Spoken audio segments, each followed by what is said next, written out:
Hello, everyone, and welcome to a very special episode of Self-Modifying Code.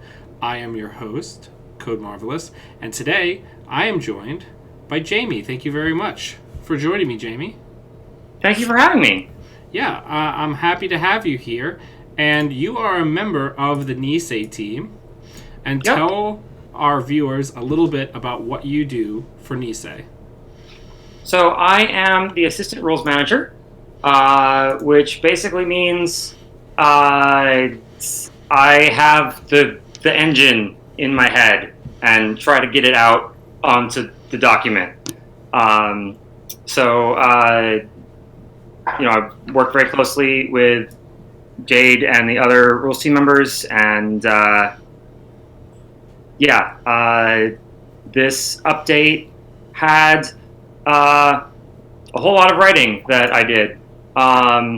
So I work on rules updates. I also contribute to card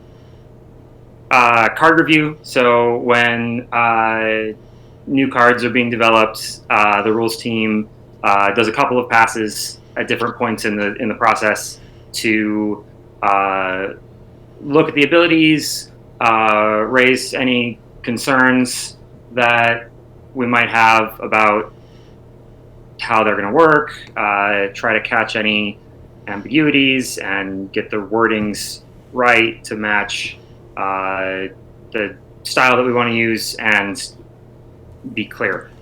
Yeah, that's a lot of very hard, time-consuming, kind of brain-juicy work that the community really appreciates. So I'm very happy to have you on. We have a new set, and we have a rules update to go over, so a bunch of new interactions. I'm very excited to get to that. Before we do, I want to point out to everybody, Miles, who runs Aurbits, the person who made the the circuit board IDs and tokens for Netrunner. He is a friend of the show who has given me a tremendous amount of support, both monetary and otherwise. So I wanted to let people know he actually has a new product. He has recurring credit tokens that are now available as part of his total token set. And then they're going to be as a standalone product next year. So you can check those out on his website. I dropped a link in the show notes. But he has new products coming out for Netrunner, as well as in the new year he's going to have a restock of a lot of his existing tokens. So these new blue recurring credits and green and blue tags and bad publicities. So check it out, Aurbits.com, or check it out in the show notes. So let's go over to the actual card list. So we're going to answer as many questions as we can from chat today as well. So if you have questions, please ask me and Jamie, and we're going to try to get to them, as many of them as we can. But to kind of open it up and get everybody's juices flowing, Jamie, why don't you talk a little bit about some of the big things that have changed that people may have missed? Mm-hmm. And go ahead. So there's a lot in Comprehensive Rules version 1.4. It's a huge update.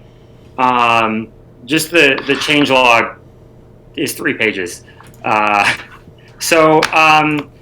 There's a bunch of little things. There's a whole bunch of card errata. But the biggest, the whole project of this update was to rewrite the system for how abilities work and how they're categorized from the ground up so that it's more consistent. And, we have a unified model for how cards do the things that they need to do. Yeah, and I think one of the biggest things that has happened moving forward is Nisei is implementing something a little bit closer to the templating seen in more successful games, where it's like, this is a symbol, and it now always means this effect worded this way, instead of a lot of cards that were in specific timing windows or had certain very similar effects. It mattered what the specific wording was. Now, some of those things have been replaced with, this always means this exact wording. Yeah. And there's a balance to be struck there.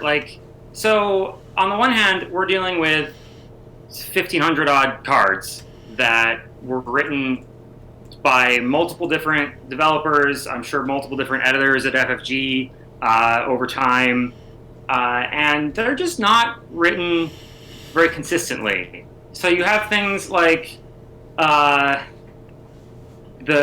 silverware says, when you break all subroutines, trash this ice. But then you have a card like Ankusa that says, that looks like it ought to have the same timing, but it happens to say if instead of when, and that means it works differently for some reason.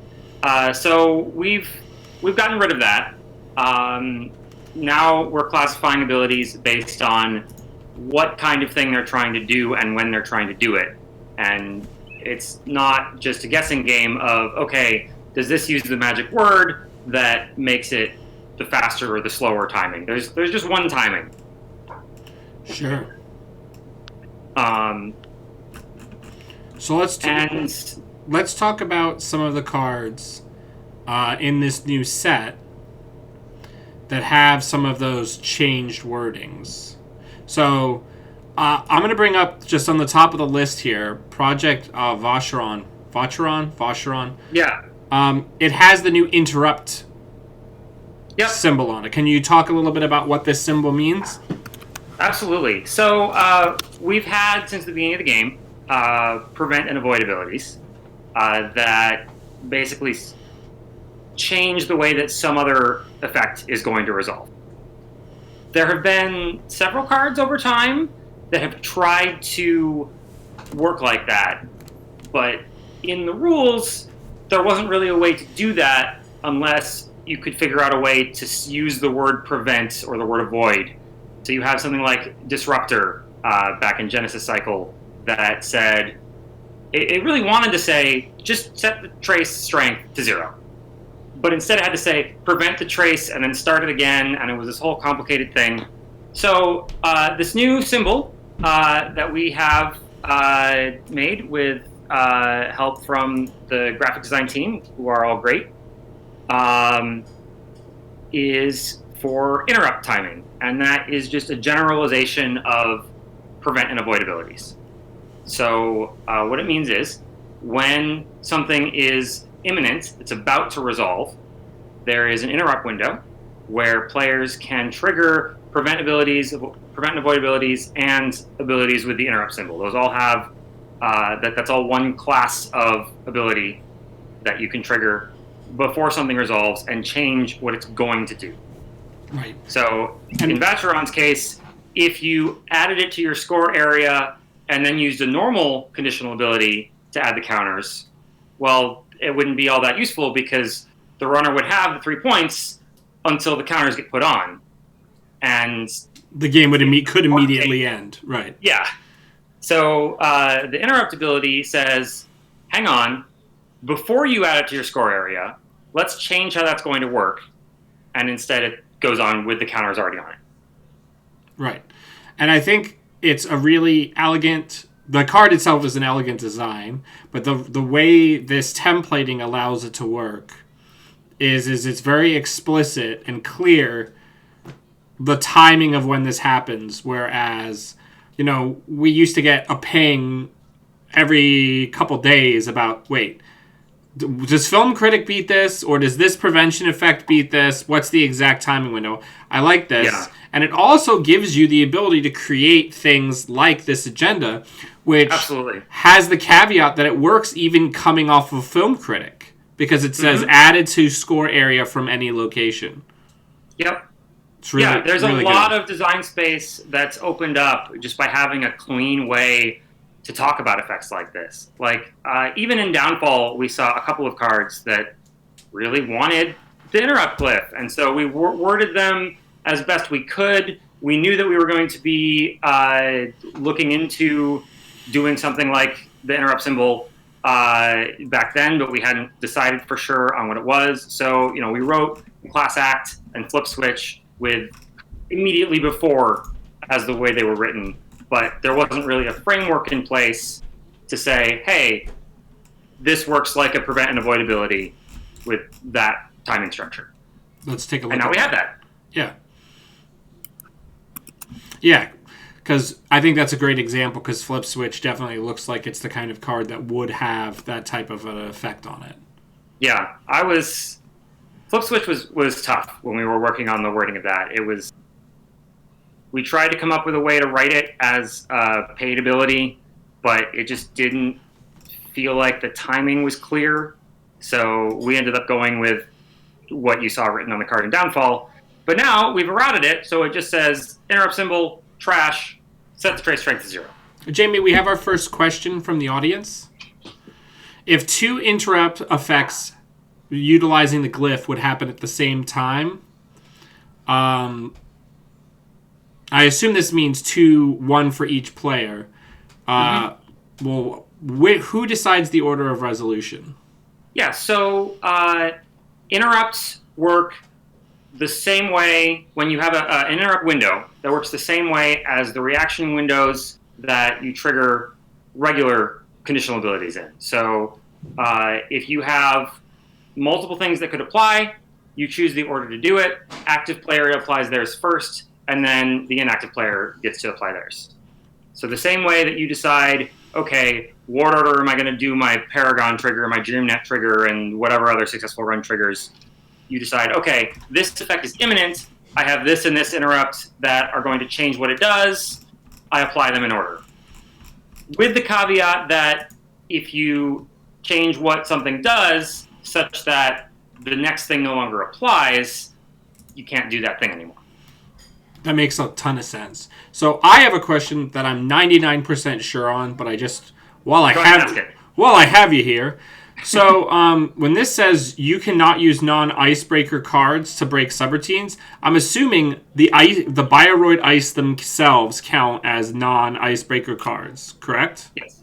The ability on Bioroids is not an icebreaker ability. It's an ability on a piece of ice. Correct, yeah. So next activation command, because I've seen this question come up a couple times in my own games on JNet and from other people. So we have it up on the screen now. So it literally means you can only break with your icebreakers. Yep. No alternate breaking methods can be used. You can't click through Bioroids. You can't use Boomerang or pirate stuff. Just icebreakers are the only thing that can break subroutines while that's active. All right. So while we're waiting for another question, do you have any other specific cards that you'd like to speak on or specific card interactions? Let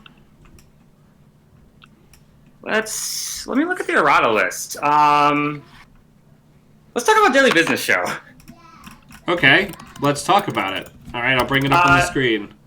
So one of the things that we wanted to do for a long time, and we finally had the ability to do with this update, is fix, draw, and then do something effect. So it's a problem, especially in tournaments, when a card is telling you to draw cards, have them in your hand, and then do something with those specific cards. Right. Because your opponent can't tell that you're still using those specific cards, because as soon as you touch your hand, you're allowed to mix them up. So all of the effects that did that have now been errated to use an interrupt. Daily Business was the hardest one to get right. We spent basically a whole day just talking about how do we write this friggin' card, because the interaction is so nuanced, the way that they used to stack with each other. So we tried a whole bunch of different things, and we eventually settled on this ability that divides it into 2 parts. So, well, this kind of formalizes the way people were doing it to keep it clear before. Right. That's where you treated it like a little separate mini hand, made the decision, and then put the card. But now the rules actually support that. Right, but now the rules actually say, set aside your hand, your HQ, and do this, and then put whichever you pick in. Because that was the only way you could do it, because since you can't look at the corpse HQ, there was no way to tell. If somebody actually did it the way the card was implied to be used, like you said, mixing up the cards, they would have no way of knowing that one of those 2 cards was one of the cards put back. Mm-hmm. Or if somebody just, forgets to do it, which happens a lot at tournaments. In their hand, and what do we do with the other card?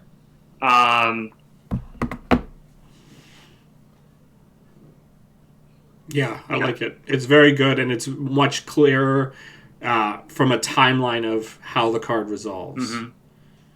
Yeah, this one is daily business is weirder than Jinja or political dealings or all the other ones because of the way that it stacks. So if you have multiple daily business shows out, that we needed to make them line up the same way that people are used to, because we don't want to make a large functional change to a card if we don't absolutely have to. Sure. Another card that got some errata to actually work the way that people play it in practice is StimHack. Okay, let's talk about it. So the weird thing about StimHack is that it puts credits in your pool and then expects you to track them and lose them later on. But just those specific credits. You're not like losing all your credits or anything like that. So this is considered to be in your credit pool. Right. So the way that people would do that is they would just put the credits on the card, which is great, but the rules don't really support that the way that it used to be worded. So now we just tell you actually do that thing and then treat the credits as if they're in your credit pool during the run. And I think that also helps. In the same way that Networker credits are kind of somewhat treated like they're in your pool, but they're hosted on a card. Networker credits are not treated as in your pool. That's true. If they were, then you wouldn't be able to pay for stealth abilities with them. That's true. Because what's important there is that they're hosted on the card and you're allowed to spend them. Yeah, don't listen to me, people. I'm shorthanded rules out here. We do have another question. When somebody uses Paperclip to break Gold Farmer, do they lose 1 or 2 credits? Somebody uses Paperclip. Let me just pull up Gold Farmer. Yeah, so Gold Farmer is the one that says whenever they break a subroutine. Yeah. So it is triggering from breaking a subroutine, not something like Midway Station Grid where it triggered on using an icebreaker to break subroutines. So it would be 2. Would trigger it twice. Yes. Yep. Okay, that's good. Buffer Drive versus Scorpios. Who wins? Let me look at the new wording on Scorpios, because that's another one that... It would depend on whose turn it was, right? I'm just reading the card. Always got to read the card before I make a ruling. Let's look at Scorpios. All right, Scorpios. Whenever one or more runner cards would be trashed from any location, set those cards aside instead of adding them to the heap, and then do some other stuff. And then Buffer Drive, I believe, is not an interrupt. Yeah, so when cards are trashed, you can stick one on the bottom. Right, so Buffer Drive doesn't trigger until after the Scorpios effect resolves now. That's correct. So what will happen is Scorpios will do its thing, modify what the cards being trashed means. They still count as trashed. And then, if there are cards left, Buffer Drive can put one of them on the bottom. Nice. Yeah, I mean, that's a good question to ask. Yeah, so since right. And the other thing that I like is the focus isn't just on the new cards and how they interact with each other, though all of you have done a tremendous job there as well. But it also is saying, well, if we're going to start implementing these changes, how does that affect the existing card pool? And how do those effects need to be changed or adjusted to make sure that they still function as they should in this new framework? Yeah, we spend a lot of time on the rules team just doing research, just combing through the card pool, trying to understand, okay, what are all the cards that are using this particular wording or have this kind of effect? And that's really important. We don't want to, change what everything means out from under people. We just want to make things more clear and consistent, and not, make the cards do something different than what you expect them to do. All right. I'm trying to think if I have any more pointed questions. Oh, so transport monopoly. Yeah. So it has on it, when you score this agenda, 2 counters. use a hosted agenda counter, this run cannot be declared successful. So that means any run or other card that's dependent upon a successful run doesn't fire, but it doesn't affect things like RDI or things that are worded when you access from the server. X happens. That's correct. It's a run effect canceller or like a run card canceller. It's a portable Crisium grid. It's a poor 2-time use Crisium grid that kills my Kushuks out of my Haley deck. And this, we actually implemented the technology for this card to work in the rules back in 1.3. So that was when we gave the errata for Crisium grid. So it talks about the run being declared successful instead of being considered something. Yeah, instead of being that weird. Well, it's not successful, nor is it unsuccessful. It just says this specifically is talking about the condition in question. It cannot be declared successful. We have a question about Anycam, which is when it says that an event is trashed, that includes when it is placed into the heap from your grip after the event resolves. Absolutely. That is what the card is for. Yep.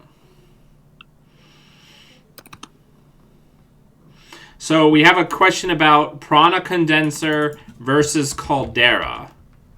Let me bring up Prana Condenser. So the question is, I would assume for the interrupt, the player whose turn it is gets priority, so Caldera would take priority unless it was an offer you can't refuse run, in which case the reverse priority would be true. Well, there are other net damage effects that can happen on the corpse turn, like Neural EMP, Ronin, sure, all kinds of things. But yes, the interrupt ability is the same timing as Caldera and other prevent damage effects. They're interrupts. They look for, you're about to do some damage, and then whoever's turn it is gets the first chance to say, let's change how that works or prevent it. So if I'm the corp and it's my turn, I can prevent damage and get my money and my power counter, and then you get priority after that to prevent the rest of the damage if you want. If it's your turn and you prevent all the damage, I then don't have anything left to prevent with Prana Condenser. Right. So basically, in that particular situation that the question asker is described, or it's the runner's turn, you can pay 3 credits to not just avoid the net damage, but prevent them from being able to fulfill the condition of this card to trigger it. Mm-hmm. Okay. So let's say it's your turn, you're the runner. You've got an I've had worse in hand, and you don't want to take exactly 2 net damage, right? I have this backwards. You don't want to take exactly 1 net damage. If you're going to take 2, fine, you'll hit your I've had worse to draw fresh cards, but if it's only 1, you might miss it. So what you can do is, you can say, all right, I'm not going to trigger my prevent ability yet. Pass priority to the corp, and if they choose to use Prana Condenser, then you get priority back, and you can then prevent the other point of damage. Interesting. That's only possible if your damage prevention ability is optional. If you have a Guru Davender out, that's just going to happen. I can't think of any other mandatory damage prevention effects. That would be pretty strange if they were mandatory, but not just like a static ability. So we have a follow-up question about Project Vacheron. Let me bring that back up. If you steal another agenda, the situation being described is that the corp has this at its full agenda point value in their score area, and then I steal a Mega Pre. When I exchange the 2 agendas, does Project Vacheron now trigger when it comes into the runner's score area now from the turntable effect? Yes, it does. So it would functionally get reset. Yeah, so if Vacheron applies from anywhere except archives, which is what it says on the card. That's really... that is maybe not an apparent interaction as a parent, but that's very powerful. So Project Vacheron would regain counters if it's turntabled from the corp to the runner. So... and if you trade a Vacheron to the corp while it still has some counters on it, and then try to trade it back, you could end up with more than 4 counters. So I don't recommend doing that. Yeah. So that's one of the other questions. If the corp exchanges for a Project Vacheron, they still have to wait for the rest of the tick downs to happen, right? If the corp... So let's say this has the 4 agenda counters on it, right? The runner just stole it last turn. And then I source an exchange of information. It comes into my corp score area with the counters on it worth less points. And I have to wait. It comes in with the counters on it, but it's worth the points for you. Oh, because okay. The second ability just says, while it's in the runner's score area with 1 or more hosted agenda counters. Okay, so the second it enters the corp, it's like those counters don't exist. The corp score area. Yeah.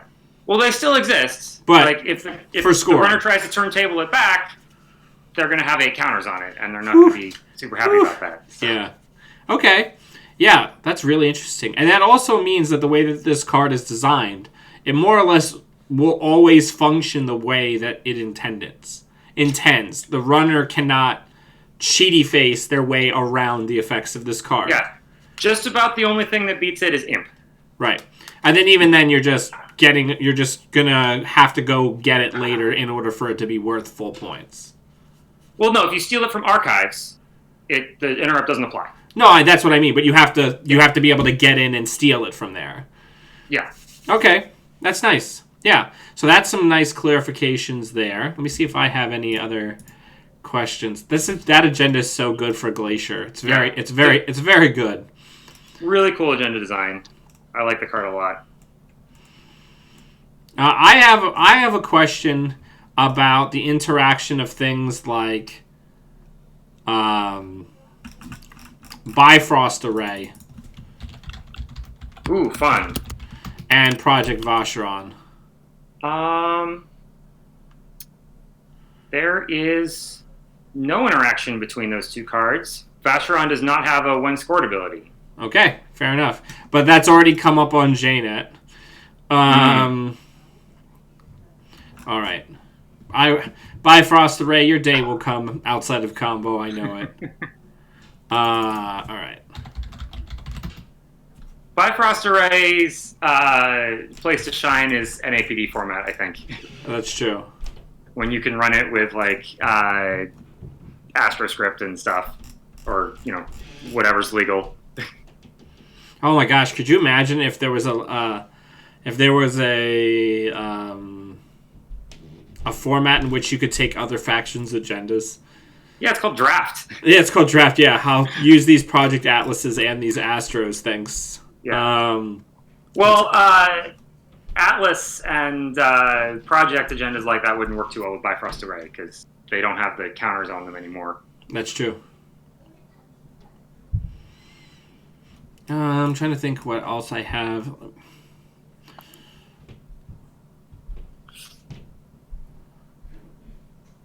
For some reason, I can't see the chat.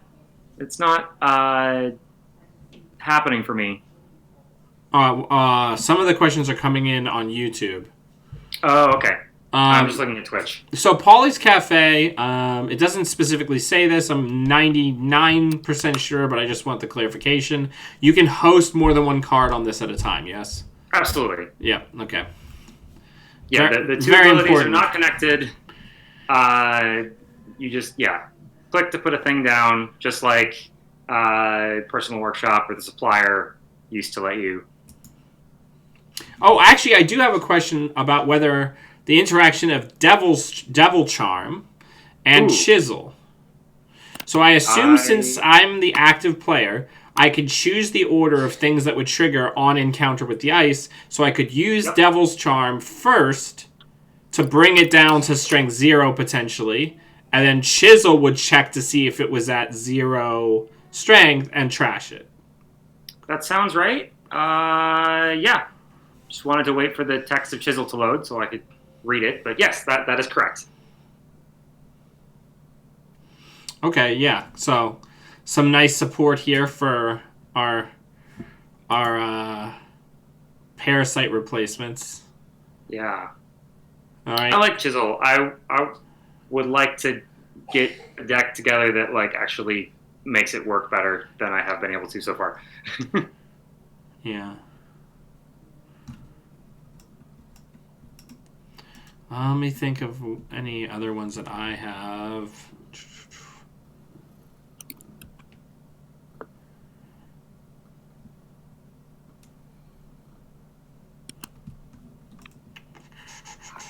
All right. Anybody else from the audience have anyone just chime in with them anytime?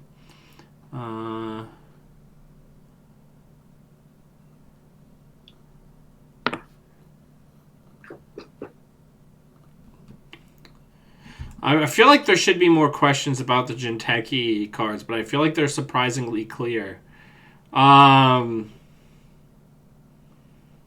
it's great to hear. Yeah, it's good, because usually whenever a bunch of new Jinteki cards, especially ones that have reveal effects, come out, there's like a million questions about how exactly they work. Yeah. One of the things we did in CR 1.4 was add a new section for the rules about reveal and expose and look at to live in their own spot instead of kind of being buried where they were before. Oh. And we expanded them a little bit too. Yeah, I mean, and people can ask any rules questions about things that may have changed based under the new rules, anything that you want. For example, Michael asked if Anansi's 3 net damage would fire if it was trashed during the runner's encounter phase with Chisel. So if you trash Anansi, the encounter ends, but Anansi is no longer active, so you're not able to trigger its ability. That's what I thought. And also... Same if you derez it. Correct. Derez it before you pass it. Right. Right. With, like, the bird breakers or something. Yeah. Interesting. All right.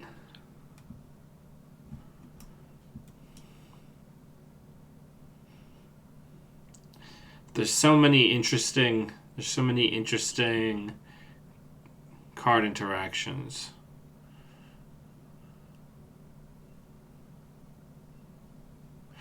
Wall to the Wall is such an interesting card. Mm-hmm. Now, actually, I do have a question about Wall to Wall. Okay.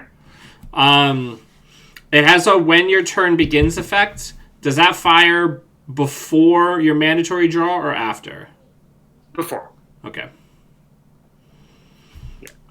That is the same timing as all the other ads that give you drip.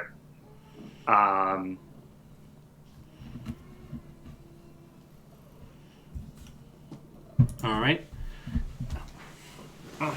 Walter, relax. I'm here. It's the new better pad campaign. Yeah, it's very good. It's like Pad Campaign meets Deuces Wild. A little bit. Yeah, a little bit. I'm trying to think. Gosh, yeah, there's so many good. What X's is good?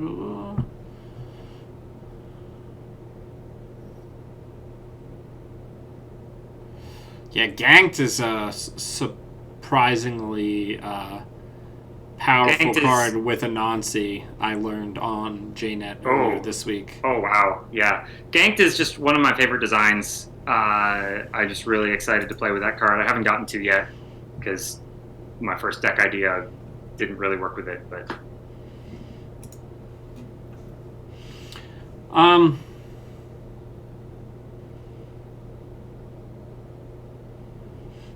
So, I can't remember. Maybe you might be able to better answer this question, Jamie. With Gashapon, okay, Is there anything that can rescue currently in the game that can rescue cards from the RFG effect? No. Okay. So yeah, RFG is intended to be permanent. There is nothing in the game, and don't expect there to be anytime soon that will bring cards back from RFG. It's not the Exile Zone for Magic. It says removed from the game, so we'd like to treat it as removed from the game. Right. It's something that should be a downside. So what I am noticing... That actually brings up one of the new things this update, which is the set-aside zone is something that we define rules for. So the set-aside zone is a new zone. It does some of the things that, if you're used to the Exile Zone in Magic, that's used for. Basically, it's just a place where things can go to live when a card needs to do something with them. Anytime you do a search, the card that you find is going to go into the set-aside zone, so you can shuffle before you install it or draw it or whatever the effect is having you do. And the big interesting property of the set-aside zone is that it hides itself from other card effects. So, like, if you play a test run, you search your heap for a program, you set aside that program because that's how a search works. But then when you install it, it's still considered to have been installed from your heap. So, exile triggers. Oh, nice. So, I have a feeling this is going to... this one might be a little bit more standard. So we have a question about Cyberdeck Sandbox. The 4-2 that you gain 4 credits the first time each turn you purge. And when you score this, you may purge. The question is if you have multiple of these scores, multiple of them trigger, giving you effectively more money per one you have scored. Oh, yeah. Okay. Yeah, second one you score, you get 8 credits right then. Nice. Yeah, I actually had that happen when I was playing Hoshiko the other day, where somebody got 2 of these scored, and that makes the value proposition of taking a turn off to clear my data suckers much better when it's a melange for 8 credits and clear viruses. Very good. Very good. Yeah. Yeah, it's a decent agenda when you're just looking at the first copy, but when you stack that up, it's pretty sweet.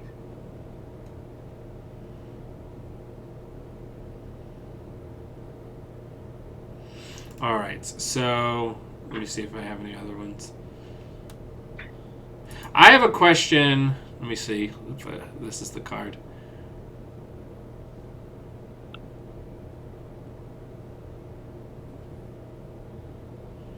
So with Flower Sermon, this can be done at any point during a run on R&D, let's say, including that final window that the corp has after the runner has committed to accessing, correct? That's correct. That's how I figured it worked. You can use it the same time you would Resin Ash or whatever after the runner's last chance to jack out. Ugh, miserable. Get that snare right back. Yeah, catching that snare every time, or or ganked if you feel like it. Yeah, if you're feeling it. All right, so it looks like we have another question about buffer drive. With buffer drive, the first time one or more cards are trashed from your grip or stack, you may add one of those cards to the bottom of your stack. We have a question on whether or not putting events that you play into the trash would trigger this card. No. Events go into the play area when you play them, and then are trashed from there. Right. Because now if we want to talk about specific language, right? If we look at Anycam again, it has an important language difference.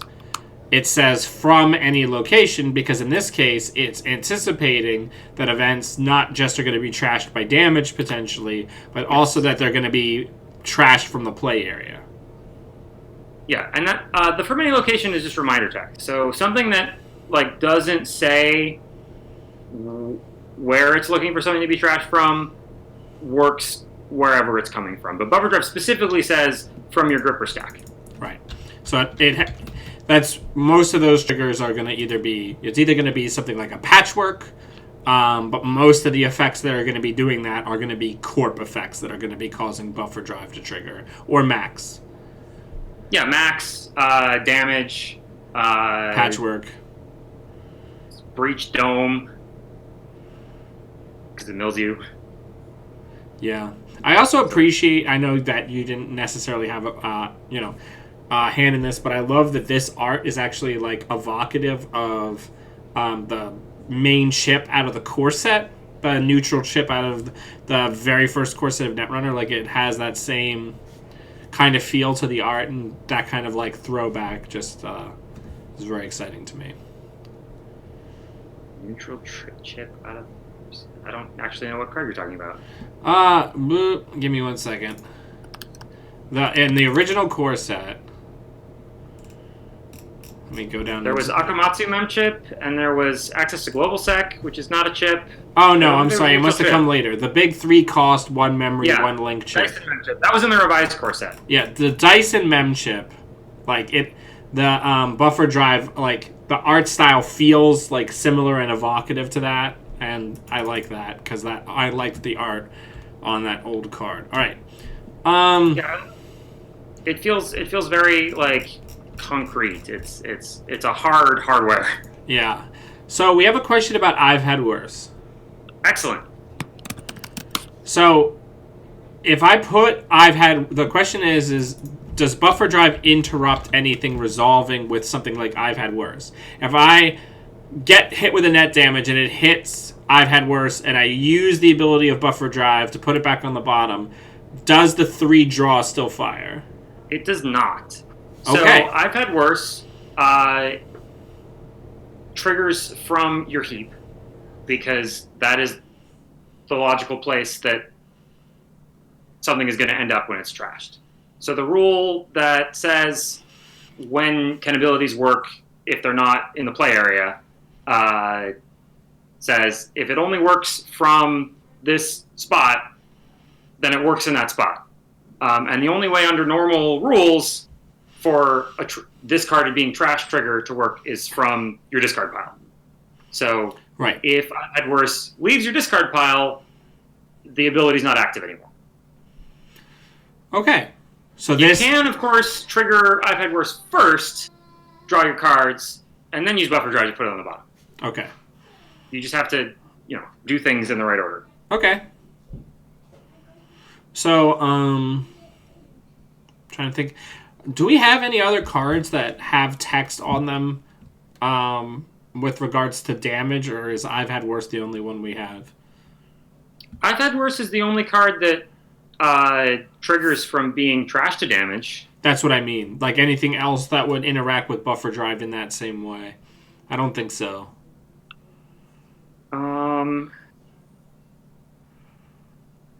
Yeah, there are other cards that care about cards being trashed, but not that care about the card itself being trashed. Every time I look at this, I'm reminded that I have to build a patchwork deck, because you don't actually have to get rid of the cards that you trash with patchwork if you use this. Oh, yeah. Cycle them back. Yeah. Seems great, to be honest. Yeah. No, I just want to try it out with Max. Yeah. Just, only mill 1 card. Seems of good. Your choice between 2. Seems good. Other one comes back for later. Who needs levies?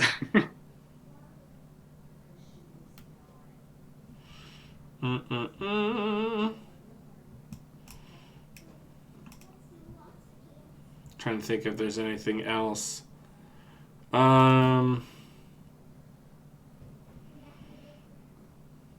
So we are working on the release notes. Those will be out by the end of the week, and that we'll probably pull some questions from here to stick in there, make sure we've got everything we can think of that people might want to know.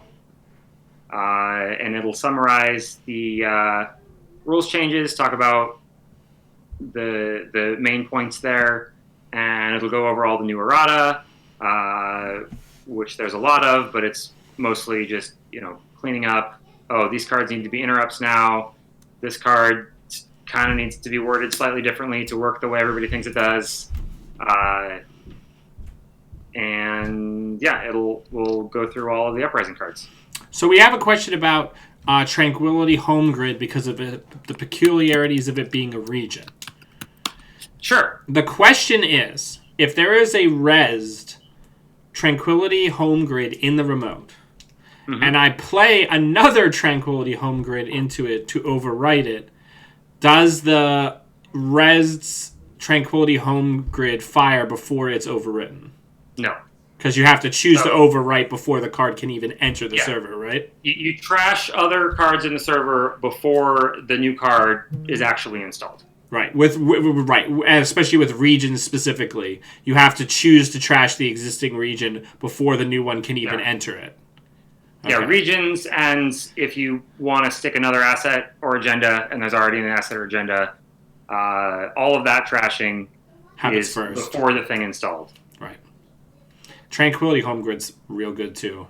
There's a lot of real good. There's a lot of real good purple cards in this set. Oh, I'm so excited to get back to Mirror Morph. Yeah. Well, I think also Mirror Morph has a lot more of the support that it needs with some of these other cards that just aren't necessarily directly connected with the ability, but buff up some of the play styles that it's trying to do. All right. So let's talk about something else. I was playing Mirror Morph back a few months ago, and it just really wants Vapor Frame. Vapor Frame Propagator is going to be exactly what the deck that I had needs. Yeah, it's very good. It's very good. Like that's the basic action you want to be taking all the time is install a card, and now you have more different actions that are installing a card. Right. All right. Let me think if there's anything else that I have. See if I have any lockdown questions.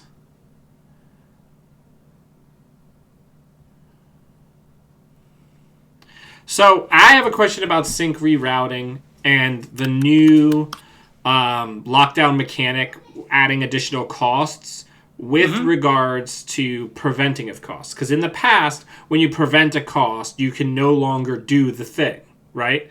If you prevent, on some of the trash can cards, if you prevent the cost, then the effect doesn't fire, right? Right, so in the FFG days, that was how that worked.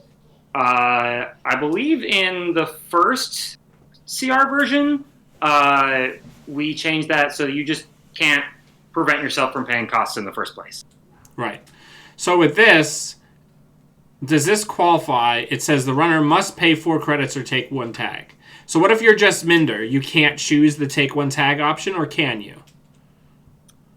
Oh, it doesn't say as an additional cost. So it's not a cost. So it can be prevented? It can be prevented. It's just like a data raven. Right.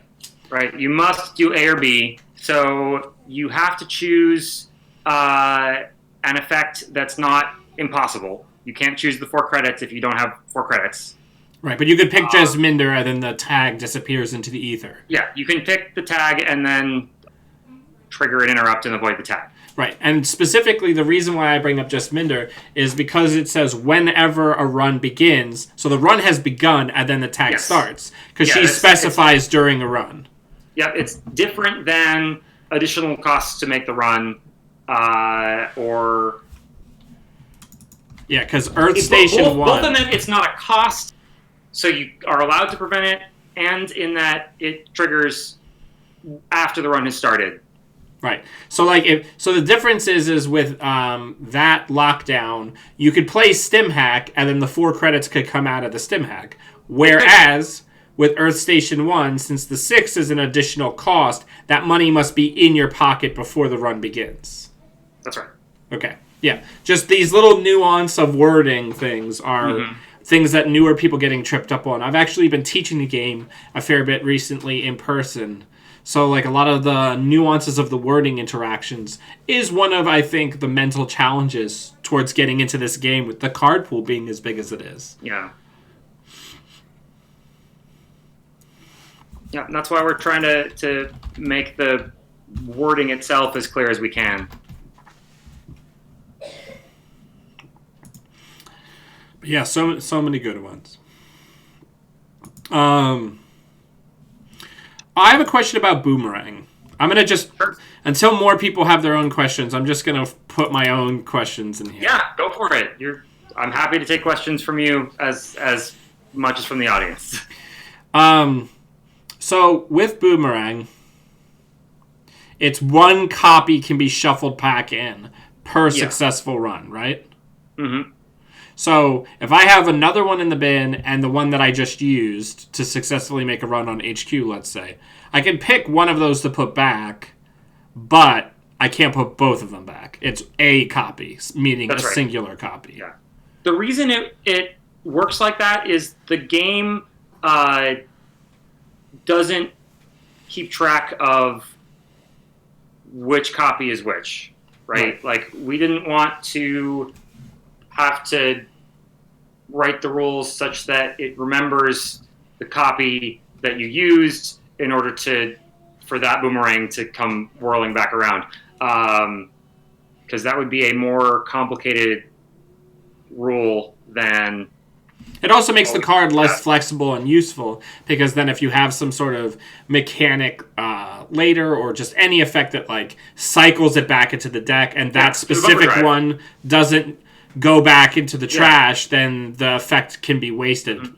So you have one boomerang in the heap, you use the ability on another one, you buffer drive the one that you just used, and at the end of the run, you put bring back the other one, old one that was in your heap already, back in the deck.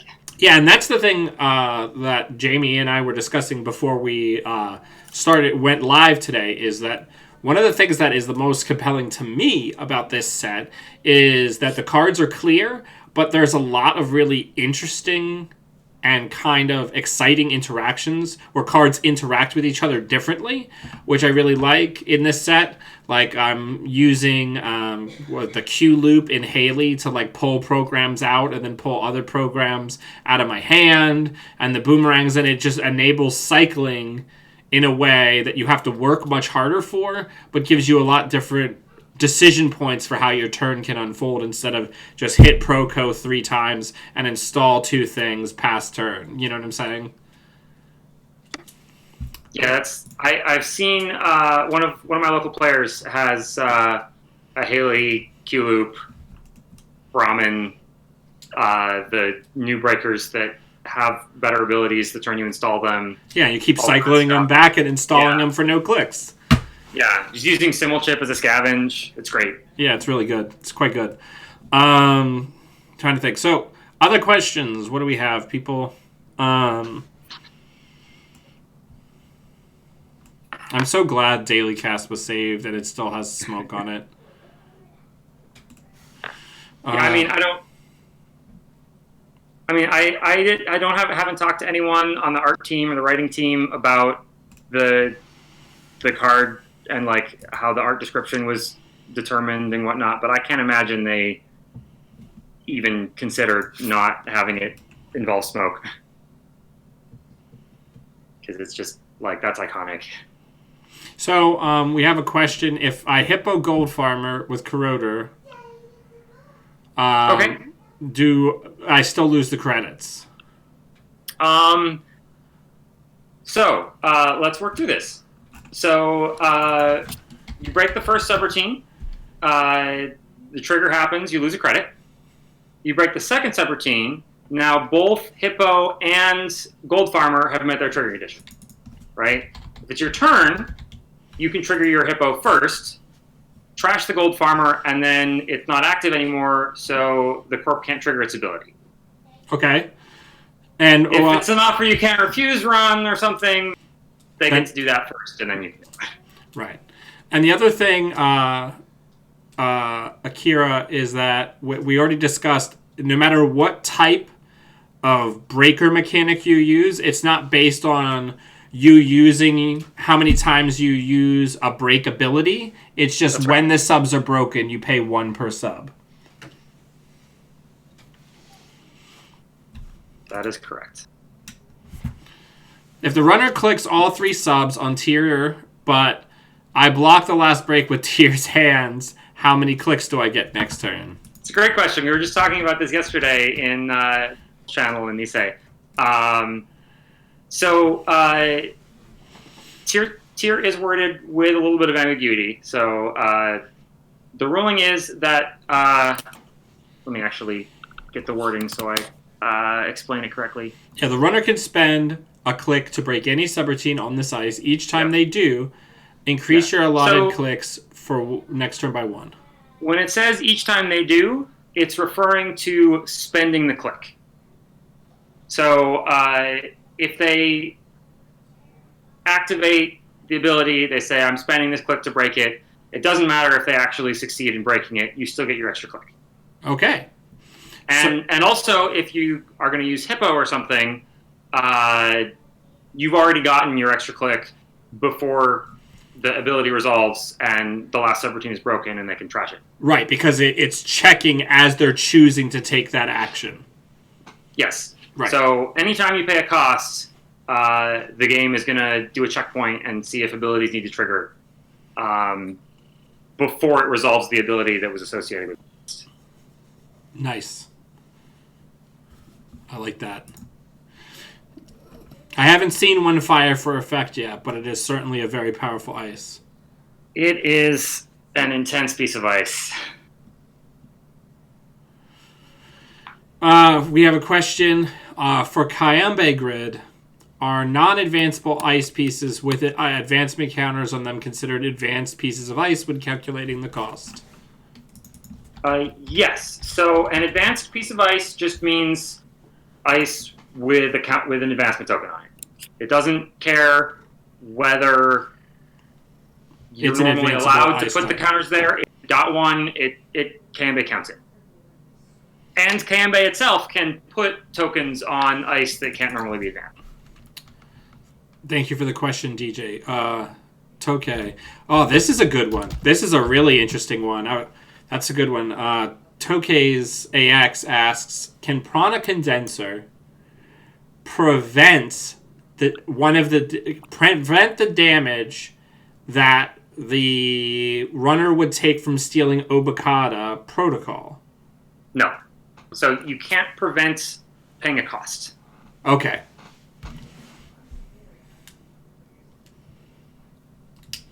Yeah, Akira, that's exactly what I did. I installed an admin. Oh, right, that was against you that I did that. I installed an admin at level 7, which makes the tiers pretty bad. Ooh, yeah, 7 admin is. And I installed it on a stim hack run, so it's very good. Nice. One real credit for that 7 admin. Yeah. But yeah, Prana Condenser is gonna have some interesting play. So yeah, you cannot use any card to prevent costs anymore. So, except for Guru Devinder still works. Yeah, so if a static ability says you just can't pay this cost, it's always going to be prevented, then you can't try to pay it in the first place. Right. Because you don't even get the win. Ability, or if a conditional ability or an interrupt ability is going to try to prevent the cost, you can't do that to a cost. Yeah. I remember when that change happened, I was testing a deck that had Guru Devinder in it, and I was just like, oh, right, I literally can't even make the choice to take the damage once, trash Guru, and then come back in. I just can't ever steal Guru now unless I have a film critic. But yeah. Or some other way to damage yourself, maybe a Net Ready Eyes. Install a Net Ready Eyes to trash it. Does Guru do Net and Meat or Net and Brain? I forget. Guru Devinder is, I think it's any damage. Let me double check. It might be net. I think it's 2 types. It's net or meat, but it's any amount. So like you can get an HPT for, well, they would trash it, but you could take like 100 damage HPT and it would be like 4 credits. Thanks. You know, sometimes you're a brain in the jar because that's basically what Guru Devinder is. You're not actually there. You're in like a remote location. Here's some interesting trivia. There are no cards currently in the game that can prevent brain damage, but not net damage. Yeah, that's true, right? Because Caldera does both, right? Yeah, every card that prevents brain damage also prevents net damage, if not all the types of damage. Yeah. Feedback filter's the closest because it's two separate abilities for net and brain damage. When are we going to have the purple brain damage nightmare deck that's actually viable? That's what I want to know. Actually, I don't think I actually want to know that because I don't think anybody wants to play against that. When you crack it, when you build it, yeah, when I build enough it, that it's good. Yeah, that's when. All right. I am surprised we don't have any GameNet questions. Yeah, I've been waiting for GameNet questions. Like that should be the lightning round. Yeah. Like just GameNet trigger off this. Yeah, man. Hunting grounds gonna get better. There's a lot of things that don't like hunting grounds in the game right now. Yeah, of course you're working on it, Rotage. Of course you're working on a brain damage deck. Yeah, I mean, I feel like since this was one of the ideas that people were really interested in right out of the spoilers, I feel like a lot of the questions about traces and stuff have been asked. But just to kind of clarify, I want to talk about one thing with this card is corp-initiated traces trigger this, but runner-initiated traces do not. That's a distinction I wanted to get out there for GamesNet. Yeah, abilities that are initiating a trace because of a runner effect, even though they're forcing the corp to do it, it's not a corp card ability. Right. The other big thing is if the corp is imposing an additional cost for something, that will trigger it if it includes credits. But if they're just modifying an existing cost, so like if you're going to install a resource mid-run, but scarcity is out, that will not trigger GameNet. That is still your cost. It's just being modified. So the question from the audience was, does Negotiator fall into that category? Negotiator does count. Because so does, what's the new one? Free to play? Yeah. Because even though the runner is choosing to pay it, the corp is still the thing that's making them pay. Yeah, it's not about who is making a choice. It's about what card is causing the payment or loss of credits. And Negotiator is a corp card. Okay. We have another question. If I use a flip switch on, let's say, like an IP block trace,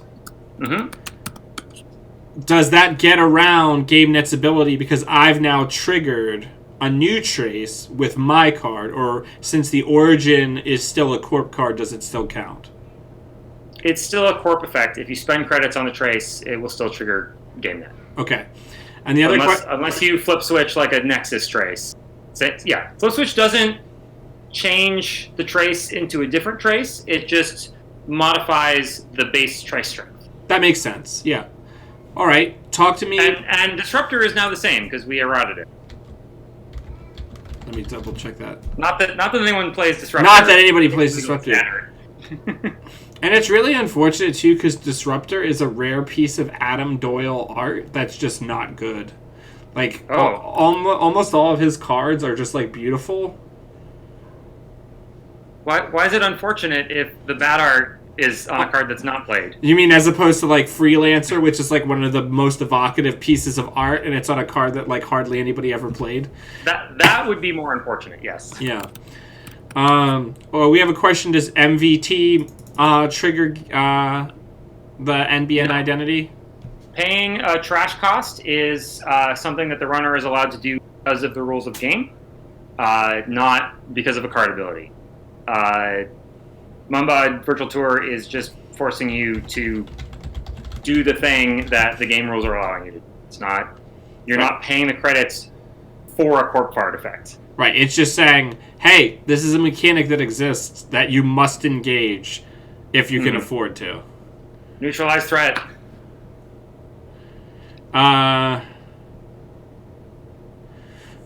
So this question was kind of already touched on, Michael. If you fork a tier and then use clicks to break it, they would still gain the clicks because they're counting the clicks that you use as you're breaking it. The card doesn't have to stay in play in order for the clicks to carry over to the next turn.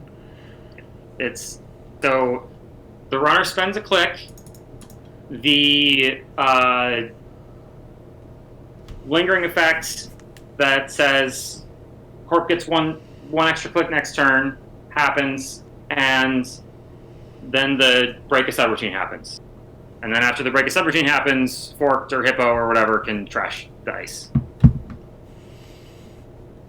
Makes sense. Alright, I'm trying to think if there's any other weird questions that I have thinking about my pet decks. What's your pet deck? No, I mean I'm working on a bunch of different stuff right now. I'm mostly working on a huge rig Polly's Cafe deck, and then I'm also working on a punitive HB with Vacheron, because printed agenda values don't change. Right? Yep. Pretty good combo. Feels very good. You run Ikuwa as your other half of your agendas, or? No, I use SSLs because I don't want anything that has an additional cost where they could choose they could choose not to steal it, right? Right. Yeah. And you still get about the same amount of economic relative benefit from gaining 3 as they do. They having to pay 2, yeah. Yeah. I'm trying to think what else we have. Does prog Q loop look at the top of the stack count as using hardware for the purposes of the black? I believe it does. Yes, that was it my says you understanding. may look at the top 2 cards of your stack. Using hardware is basically anything optional. So using a paid ability, or things on conditional abilities that say you may, or spending credits that the card allows you to spend, usually because they're hosted on that card. Yeah. So yes, the looking at your top 2 cards is optional. So when you do that, that's using the hardware. Wow, that is a spicy question. Okay, David asks if the top card of R&D is ganked. Okay. And the Corp uses it to make them encounter Mind Game. And then they do the Psy game, and the runner fails the Psy game. Is the runner now running on a different server? No. Because Mind Game creates a replacement effect that replaces passing itself. And when you do a forced encounter, when something like Ganked or Kanjin or Archangel makes you do an encounter outside of the usual progression of a run, you just do the encounter ice phase. You don't pass the ice. Okay.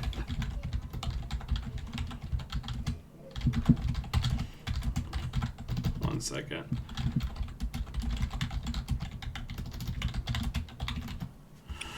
All right. Can the Corp name a card type that the runner can't possibly have in their hand for Engram Flush? Like identity or asset or agenda, yeah. Yeah. It just says choose a card type. It doesn't say choose a runner card type. So you say you could, technically. Yes. Okay. If you really don't want to trash their cards, you can name a Corp card type or identity and not have any possibility of trashing their cards.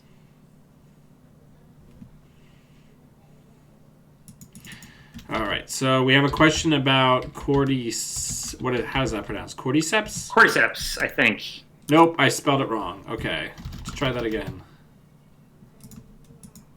Maybe this time?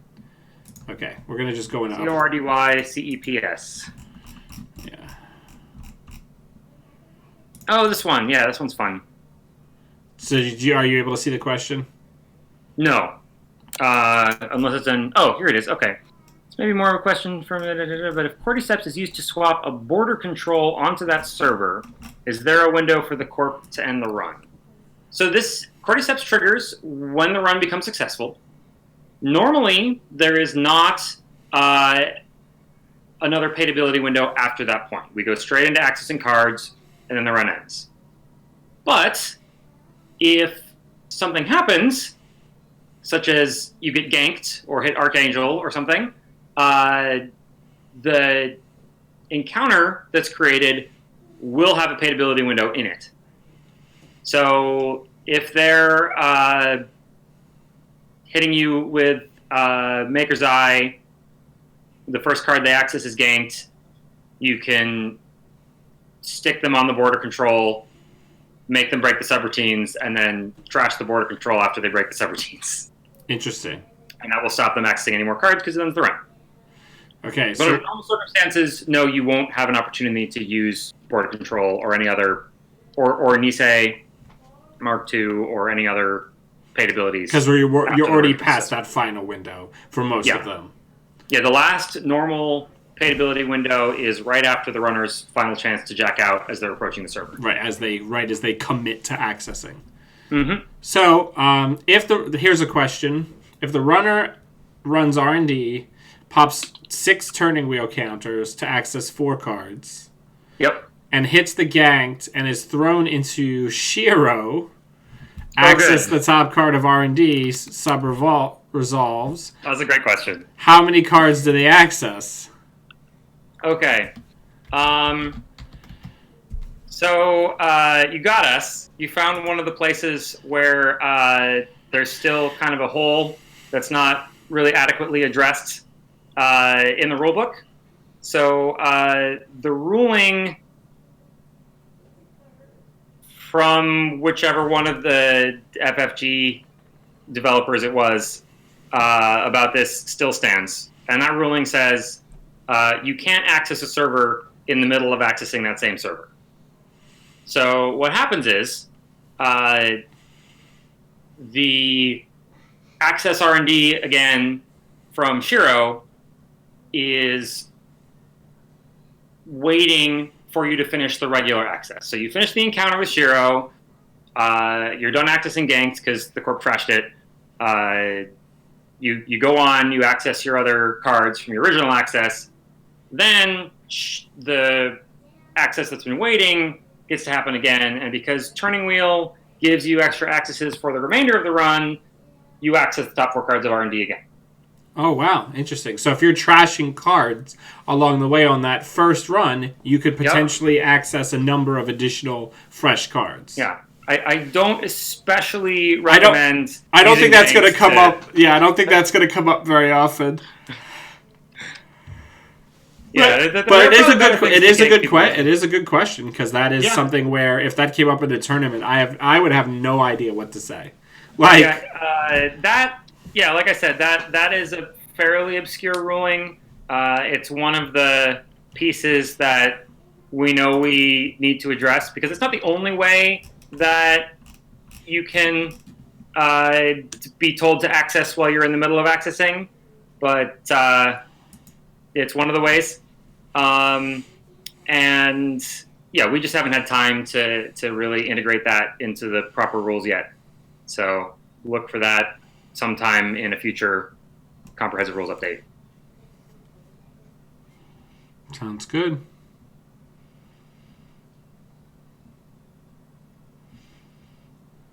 I'm trying to think. Oh, actually, I have a question. I feel like I've been ganked by that question. Storgotic Resonator. Oh, yeah. I'm assuming that buffer drive would preclude, if you decided to use buffer drive on a single damage, because the card never hits your trash can, you're interrupting the trigger that would cause Storgotic Resonator to get a token, right? You are not interrupting that trigger. Interesting. So, and this is in the rulebook update. There are a couple of things we added to make this clear. If you apply a replacement effect that changes how you do something, like changes how you trash something by applying, instead of adding it to archives or instead of adding it to the heap, turn Harbinger face down. The card was still trashed. The card still counts as trashed. Okay. Same with drawing or stealing. So, like, if you use Project Vacheron's ability, it doesn't turn off when you steal an agenda triggers because it still counts as having been stolen, even though what that means was changed. And if you use, I can't think of what a effect that would trigger off this is, but if you have some effect that cares about when you draw cards and you use Jinja to install that card instead of putting it in your hand, that still counts as having been drawn. Right. Interesting. So yeah, so that one, that makes sense that you've explained it, but that's one that my intuitive interpretation. Yeah. No, I'm glad you asked. Is not the right one there. Buffer drive, man. I'm telling you, everybody, that card's really interesting. It's really interesting. It has a lot of interesting interactions with a lot of existing effects, which is cool. But nothing where it's like really breaking the game, which is a very cool design. Yet. Yet. Do I have any other questions? Yeah, everybody in the chat, they are here to answer any questions, no matter how obscure. So let's get a couple more in here. See if anyone else can ask something that is on our to-do list. Okay, so we have a follow-up question on the age-old interaction between Solset slums and hostile infrastructure. Have the interactions of those two cards changed in any way?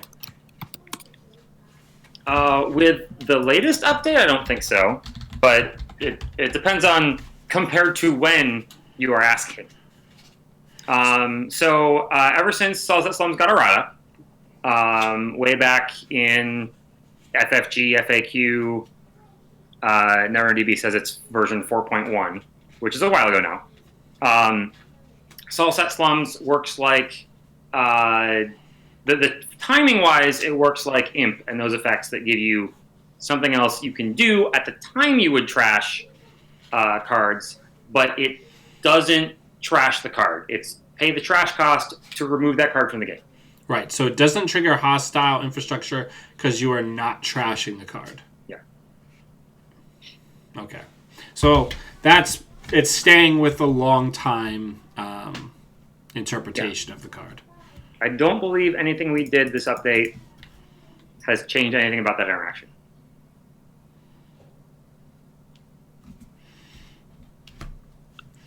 I'm trying to think. I'm thinking about whether or not Flameout interacts with any cards weirdly now. I guess the one thing that has changed about hostile infrastructure interactions is that hostile infrastructure is no longer in standard, which makes me happy. So we have a question. If you Cerebral Static, Hoshiko, or Apex, do they lose digital? No. The type line is not the text box. Okay.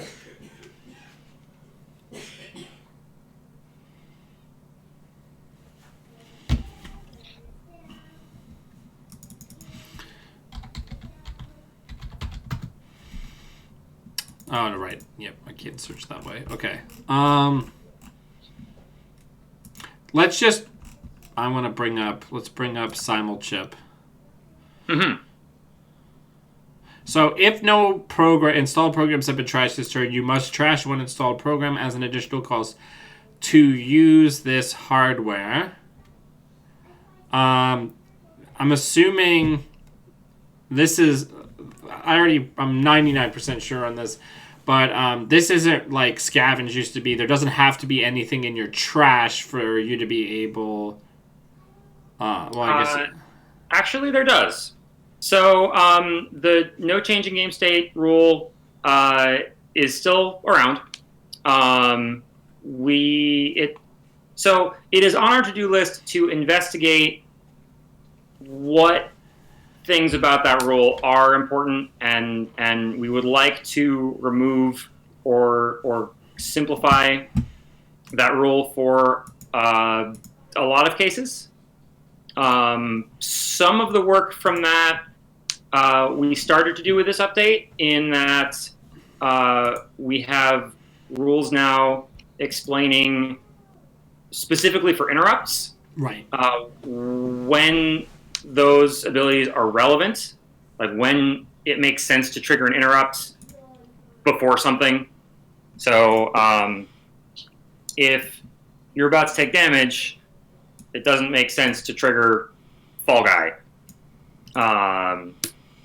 So even if we get rid of the no change in game state rule down the line, interrupts will still have that relevance rule. But we still need to do the research and figure out, okay, are there other cases that creates problems if we get rid of that rule? So for now, the rule is still there. In order to trigger an ability, it has to be able to make a change to the game state. So to see that, okay, this ability has the potential to do something, there has to be a program in your heap before you trigger it. So to follow up on a question from chat that's related to that ruling, why can you always purge even if there's no virus tokens to be purged? Because that is a specific rule in the rulebook. And because that's an action. Like, that's one of the basic actions, right? That's on the basic action card? No. You can't take a basic action to install a card from your hand if you have no cards in your hand. That's true, yeah. So it's just a specific ruling that you can always purge? In the purge rules that say you can always use a purge effect even if there are no virus counters. Because one of the important things that caused that rule to be necessary was when you determine whether something has the potential to change the game state, you don't look at anything that would trigger because of doing the thing. You only look at what are the effects that the ability itself is going to have. So programs with the ability, when virus counters are purged, trash this, like Clot and what else has that effect? Lamprey. Yeah. Those cards wouldn't count if we were trying to see if purging has the potential to change the game state. Because technically that happens after. It's after you purge, these are trashed. It's a conditional ability that says after you purge, do this thing. Right. And also cards like Fester exist. Mm-hmm. And so Cyberdeck's in the trash now has additional implications because of the way it's currently ruled. Cyberdeck's Virus Suite, I believe, is optional. You still have the option. I'm sorry. What am I thinking of? If you really want to lose credits to Fester, you can choose to purge every time they run archive. You sure can, yeah. I forgot. I'm just so used to always hitting the button when it asks. Yeah. Well, there are only two cards in the game that give you a reason not to. There's Fester and the hardware that I'm forgetting the name of. So we have a question about Bass. Okay. Or Bass. Is it Bass or Bass? I don't actually know. I will make a point to get that in the release notes because we are going to have some pronunciations in the release notes like we did for Gunfall. I almost want to feel like it's like a nickname like Bass, but we'll see, I guess. All right, so we have a question. If an installed Bass is popped with one click to gain 2 clicks, and then another is immediately rezzed and popped, do those count as 2 different triggers for the purposes of Mirror Morph? Yes, those are 2 different actions. They are actions are only the same if it's the same ability on the same card or the same basic action. Right. So hypothetically, this would also count for things like nanoteching Matrix. If you had 2 of them rezzed, well, you can't use them. It still counts as 2 different actions because it's 2 different actions. 2 different nano-etchings are 2 different actions. 2 different Calvins are 2 different actions, although you'd have to do the same thing of res the second one after you use the first one because Calvin's also unique. Right. 2 different vapor frame fabricators are 2 different actions. Yeah. Yeah, I also love the design on this because it's a great. It's like how Rashida is a better violet level clearance because you get rewarded if they don't check it, but they always have the option to go check it. Mm-hmm. I love that this is like a biotic that's a little less expensive, but Yeah, so they can come get rid of it if they want. Yeah, if you combine it with red level clearance, it becomes exactly biotic. Right. Because you install it and take your click back, and you end up paying the same amount of credits. Yeah, but then you might as well just play biotic. Well, but you've also got all the other options for what red level lets you. Sure, sure. If the circumstances are right, you can drop it on the board and use it on a different turn. So it's more it's much more flexible. Yeah, it's somewhere between biotic and all nighter in its what it does, practically speaking. It's a cool card. It is a very cool card. I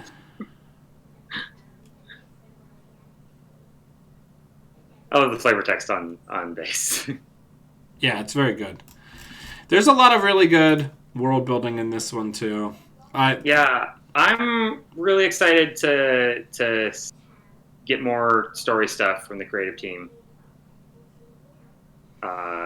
Really enjoyed the GameNet stories and Hoshiko's story.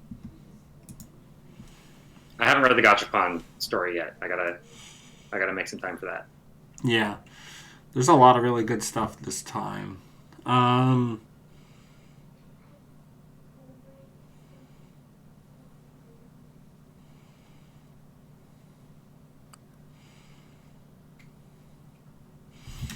So, okay, we have a more complicated question. If I have a domestic sleepers with 2 counters in the server, I pop bass, score the sleepers, use the team sponsorship to bring back that bass and another bass from the trash, resin pop them both one at a time. Does that also fulfill Mirror Morph and Jeeves? Okay, so let's not Jeeves, but Mirror Morph. Yeah, let's work this through. Okay, so we're starting our turn with 2 advancements already on domestic sleepers. And yes, and a bass in a remote. Okay. So do we score the sleepers? Well, no, we pop the bass, score a sleepers. Yeah. Okay. So our first action was use base to gain clicks. Correct. What's our second action? Score the domestic sleepers. That's not an action. But we're doing that to trigger Team Spo to bring back bass and another bass that we then res one at a time and pop them. Right. Okay. So scoring is not an action. So you get your team sponsorship trigger. You can res your next bass. You use that to gain another click. That's your second action. You use the other one to gain another click. That's your third action. So now Mirror Morph triggers. You get an action that is not the same as either of those 3 actions that you took, which since you trashed the card each time you did that, there's no action that you could possibly take that would break that rule. Yeah. So yeah, because I guess the instance is in this case, when you team spo them back, much like when you scavenge a program, they count as a different instance of the card. That's correct. I think that's the critical interaction there, is that they become new versions of bass once they're pulled out of the trash. Mm-hmm. I'm surprised I don't have more Polly's Cafe questions, but it's pretty straightforward. I wonder if we're ever going to get recurring credits that you can be used to pay the costs on resources. That would be interesting. Yeah, that would be nice. I mean, besides Netmerker, since you could technically use Netmerker for anything, but I mean something specifically you mean like for an Inside Man for resources. Yeah. I want Inside Man back. That's a cool card. All right.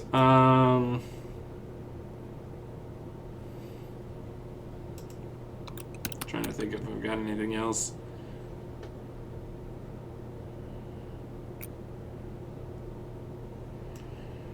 All right.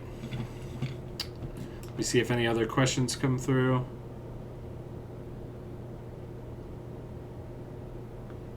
Yeah, free to play is really interesting. The ice. There's a bunch of stuff. Mm-hmm.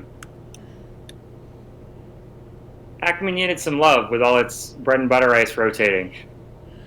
Yeah, so, a lot of it went bye-bye. Yeah, this is a cool card for them because the drawback just isn't there.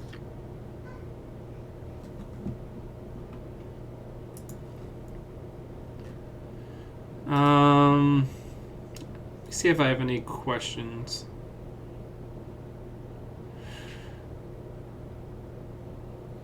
Oh wow, I didn't realize until our discussion today that Wayland agenda, transport monopoly, precludes the use of Safecracker. Because Safecracker says when the run is successful, you choose to pay the additional cost. So since the run can't be declared successful, what? Yeah, there are a few effects like that have multi-access contingent on a successful run. I believe Maker's Eye on Legworker.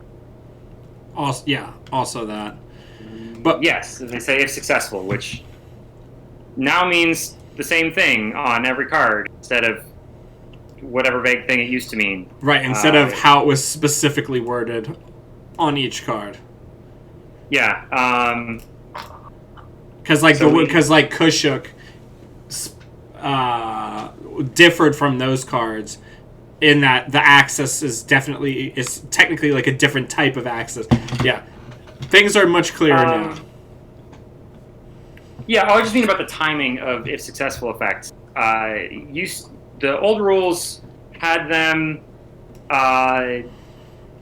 usually being like faster timing, like constant timing, which is not a thing anymore.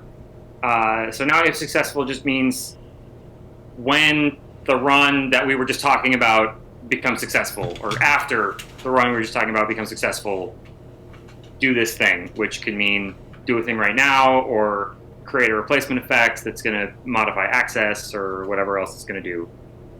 And yeah, that can create a different access, like with Kushuk. Or Rip Deal. Rip Deal is another one of the cards that was really weird and that got a pretty substantial errata to make it just work in the first place with this rules update. I'm 90% sure I know the answer to this question, but Argus Crackdown, if the runner destroys all the ice coming in, there's no ice left when the Crackdown checks to see if there's ice protecting the server, right?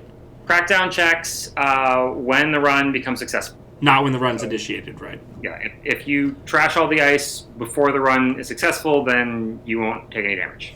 We have a Kushuk question. If Ash successfully fires on a Kushuk run, what card does the runner access? So Ash fires. All right, so Ash says you can't access anything other than Ash. Kushuk has you reveal cards from the top of R&D. It tries to have you access one of those cards, but you're not allowed to. And then it shuffles R&D. So you end up accessing nothing because you don't access the root of R&D either if you replace accessing cards with another effect, like reveal cards and access one of them. Right, so that final statement on Kushuk that says you can't access any other cards in R&D, that doesn't get a chance to fire because you never actually got to access the one card. Or am I not understanding that correctly? So, Ash is precluding the run effect from firing, so the Kushuk text that prevents you from accessing Ash doesn't fire. No, that effect still applies. Okay, so you would access no cards then, right? You access no cards. So the reason that sentence needs to be there, you can't access other cards, is because it's telling you to access a card that happens to be in R&D, right? Like, if we didn't have that sentence, then your R&D interfaces would turn that one access into more accesses. Right. Right? It's not talking about upgrades in the root of R&D. What talks about upgrades in the root of R&D is the fact that we've done an instead of accessing effect in the first place. When you do a replacement effect instead of accessing, you don't get to access any of the things, not cards in the server or in the root. So that precludes you from accessing Ash, and then Ash precludes you from accessing anything else. Does that make sense? Yeah, no, it does, but it's a little bit of a brain twister to think about because they're intuitively it seems like one of the effects should cancel the other, but it doesn't. They both fire, so you get to access nothing. Yep. Yeah, and Kushik is a mandatory replacement effect too, so yeah. Don't let that Ash Trace win. Yeah, don't let that Ash Trace fire. I was just looking at other cards like it. Like I looked at Top Hat, which has the same. You cannot access other cards. And then I was looking at Mind's Eye, but Mind's Eye doesn't count because that's something you do not during a run. Yeah. All right. Let me see if we've got any more. Do you? This is more. Somebody has a question for you personally, Jamie. Do you think that there will ever be a power counter manipulation effect in Netrunner? Besides Helium Deposit? Yes. Let's amend that. A playable. I doubt it. Just because power counters are used in so many different ways. Some of them count up things, some of them count down things, do other things entirely. I mean, ultimately, I'm not on the design team, so if that's design space that they decide they want to explore, we'll talk to them about it. But from the rules team's perspective, that is kind of asking for problems. So I wouldn't hold your breath. Yeah, there's a lot of weird situations that can become possible if you can manipulate numbers of power counters on, especially a lot of runner cards. Mm-hmm. All right. You mess with admin. Mess with all kinds of things. Yeah, somebody, Akira mentions that you can use Helium-3 to mess up people's Atmans. Yep. A crutch benefit that's very rare. So we have more of a general rules question. If the runner is forced to run on the corpse turn, okay, what is the order of does the order of encounter effects just straight reverse? Yeah, so you still do all the timing steps in the same order. But at each point, the corp gets their effects to resolve first, or they get priority in the paid ability when to act first. Okay. So the question that they have is in the example of, let's say there is a femmed Komainu. Under normal circumstances during a runner turn run, it doesn't get any subroutines. Yeah, it doesn't get the subroutines in time because on the runner's turn, Femme Fatale will resolve first. And they could just pay it 0. It has 0 subroutines, so you pay 0 to bypass. Right. What about on the corpse turn? On the corpse turn, the corpse ability resolves first, and they do have the same trigger condition. So Komainu will gain subroutines, and then when Femme resolves, it will see those subroutines, and so if you want to bypass it, you have to pay that many credit. Nice. Okay, yeah, that makes sense. Mm-hmm. So many interesting interactions in this game. All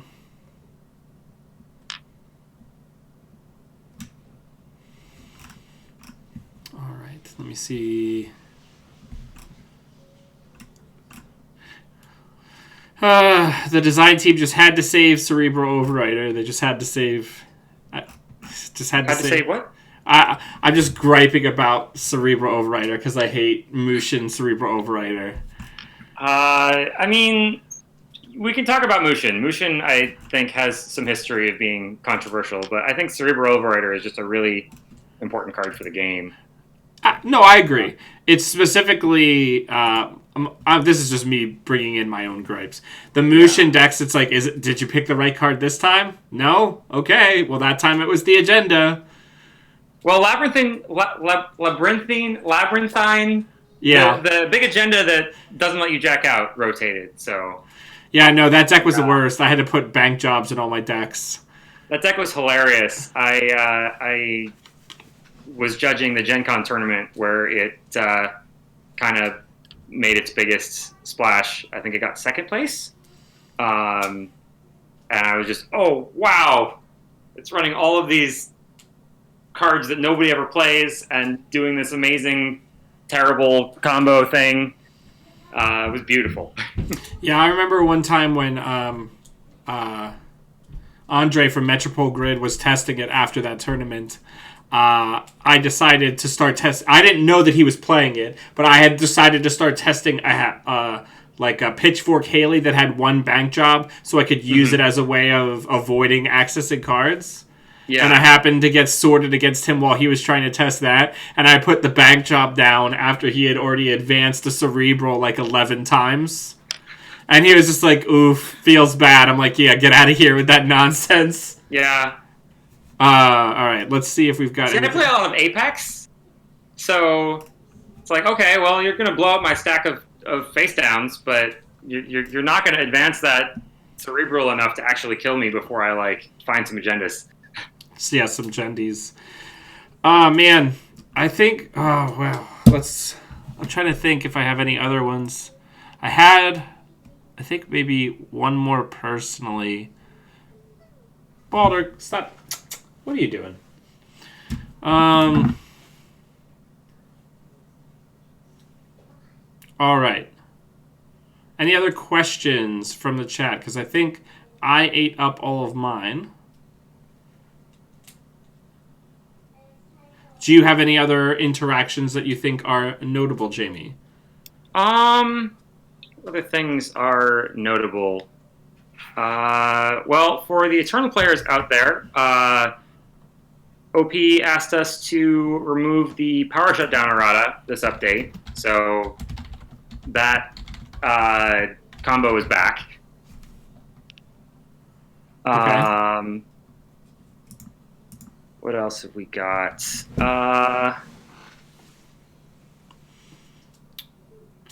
Okay, so we do have another question from Marcus. Can you explain the interpretation of what counts as, in the tournament setting, for allowing people the time to take their paid ability windows? Time for allowing people, like, are we talking about slow play? No. Like, so I guess this is the age-old question of if you're about to, like, nuke somebody, what is within the rules? I guess this is less of a card interaction for somebody to use Sports Hopper, right? Because it's not always apparent, like, what you should do. Because obviously, if you ask if they have an action before you play HPT, you're essentially can be reminding them to check their cards. Yeah. Whereas it's their responsibility to check for optional triggers. My advice for that would be to get in the habit of asking the runner that question a lot. So it doesn't seem notable. Yeah, instead of just on the turn when you actually have a kill. Best case, you bait them into firing their hopper when you weren't planning to kill. But yeah, there's not, like, an easy answer for that. It's bound up in all the nuances of how we communicate with our opponents in a game. And I think most of the time it will be apparent that there's a risk here, right? Like, you got tagged, or you've installed a card that you're going to try to fast advance. So, like, if the runner is going to, simul chip a clot. And I think you just have to, be measured about it. You can do things like talk in a verbose manner. You can say, all right, I'm going to take my first action. It's going to be to install this card. I'm going to move to my second action. Okay, for my second, and talking like that gives the runner plenty of time to interrupt, I think. But again, there's no like hard and fast magical, this is how you communicate such that the runner can't try to gotcha you. I think the safest thing to do is just don't depend on that.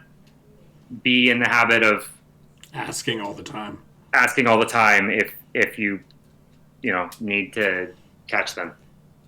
Yeah, that's certainly better than what I do.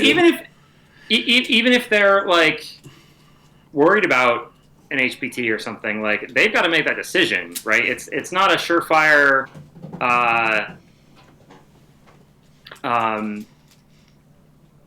you're gonna kill me now, so I fire it. Like, are you gonna kill me now, or are you bluffing? Should I fire my hopper right now, or should I wait? Should I get my clot out now, or drop reversed accounts to bait me so you can purge before you try to fast advance? Sure. So, yeah, Marcus, I'm following up to the person in chat. So the problem with trying to make formal rules to police that type of play is then you have to institute things are you going to issue warnings if people don't ask if their opponent has an action after every single click, which obviously you can't do.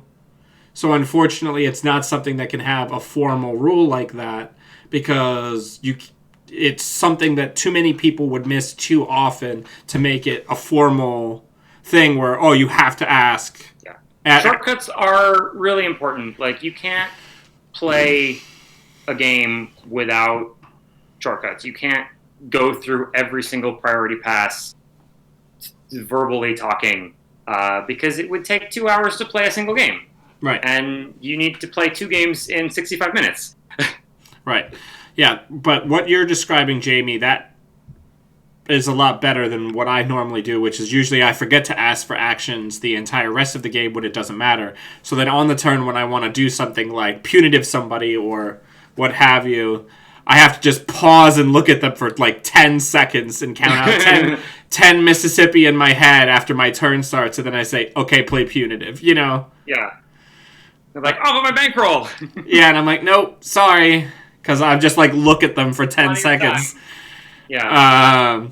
I think another piece of it is the social contract. Like, what kind of a tournament are we talking about? Like, if I'm playing the Corp, and especially against a newer player, if it's like a GNK or just casual play, then I'm going to be like, yeah, fire your hopper, it's fine. At a more competitive tournament level, the expectation is higher on your opponent to be on top of this as well. So, yeah, I mean, I agree, 100%. So as the Corp, be mindful of the setting that you're in. If it's a GNK or something, don't get too worked up about it. The worst that's going to happen is you lose the game. Yeah. Like, now, Marcus, that's not going to be the end of the world. To that secondary question you just asked about the border control stim hack interaction, where if a border control is the outside of piece of ice, where you immediately res it and then trash it so they can't get their stim hack bucks.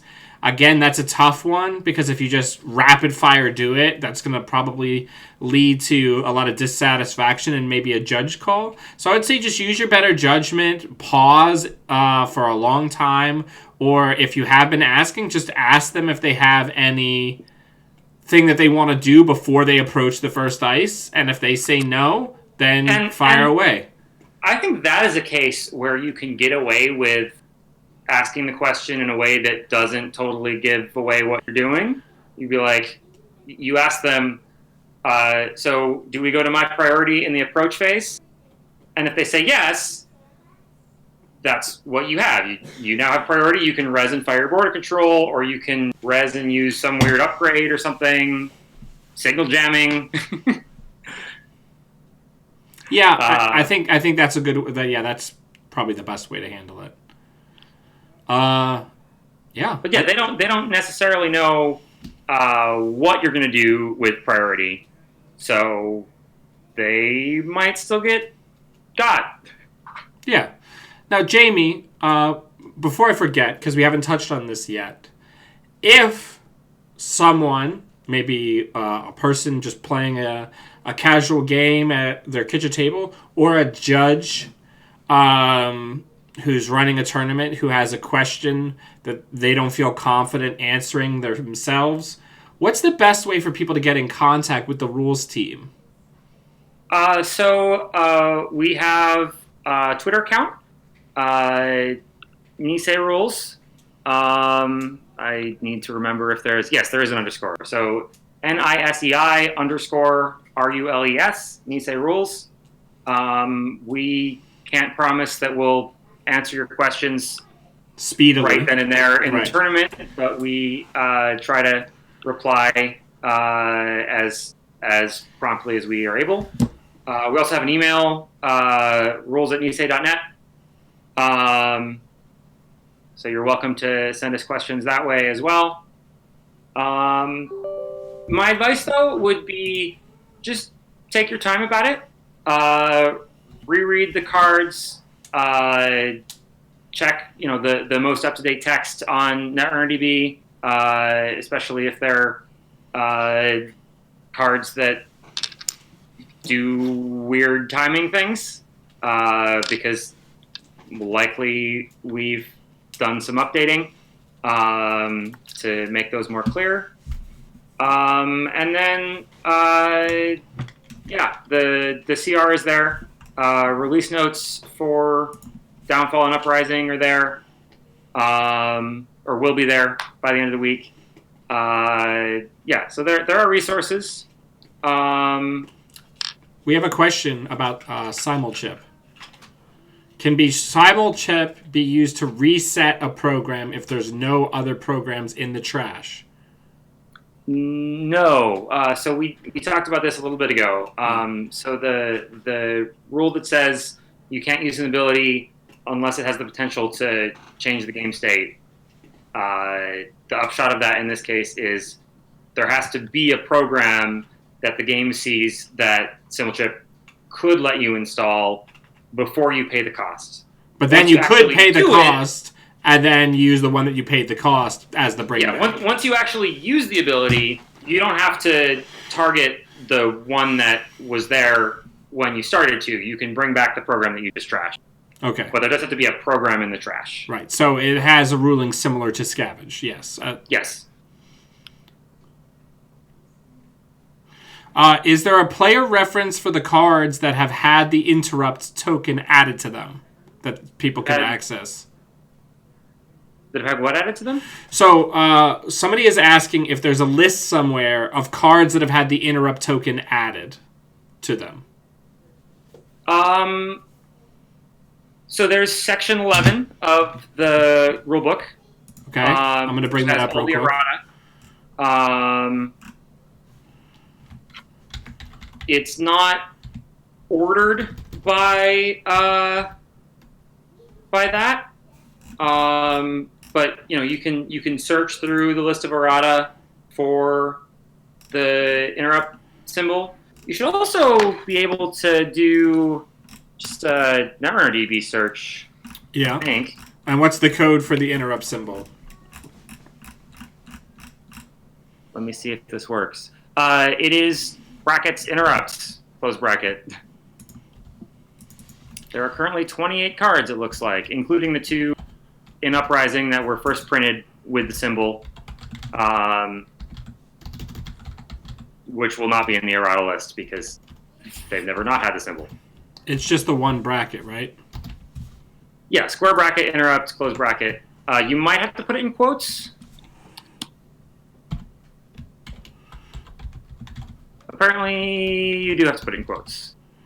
I wonder if Does interrupts have 1 R or 2 R's? It has 1 R, right? It has 2 R's.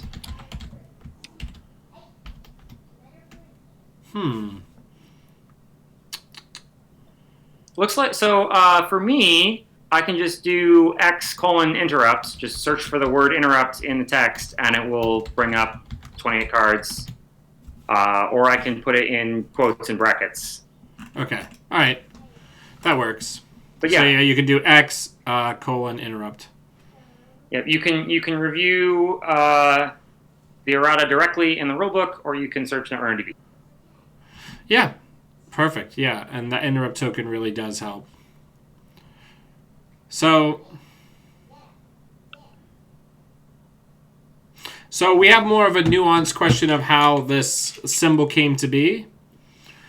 When do you decide? I guess this is more of a question for the development team, but you might be able to speak on it somewhat. When do you decide to use an interrupt versus a whenever clause in the design space, do you feel? Or what do you feel? I guess what they're trying to drive at is what is the purpose of the interrupt? Yeah, so by default, we would want abilities to have reaction timing. So normal conditional abilities without the glyph. Anything that is trying to interact with another effect, like modify how it works or the context in which it works, so something like the class act isn't actually changing what your draw effect does, but it's changing your stack, so it's changing the context in which you're going to draw cards. Right? So anything that needs to work like that, we'll use an interrupt for. And I would say generally the design and development will work with us on the rules team to figure out, like, okay, how do we implement this effects that we're trying to make? And we help them, decide, okay, does this need to be an interrupt? Should this have this particular timing?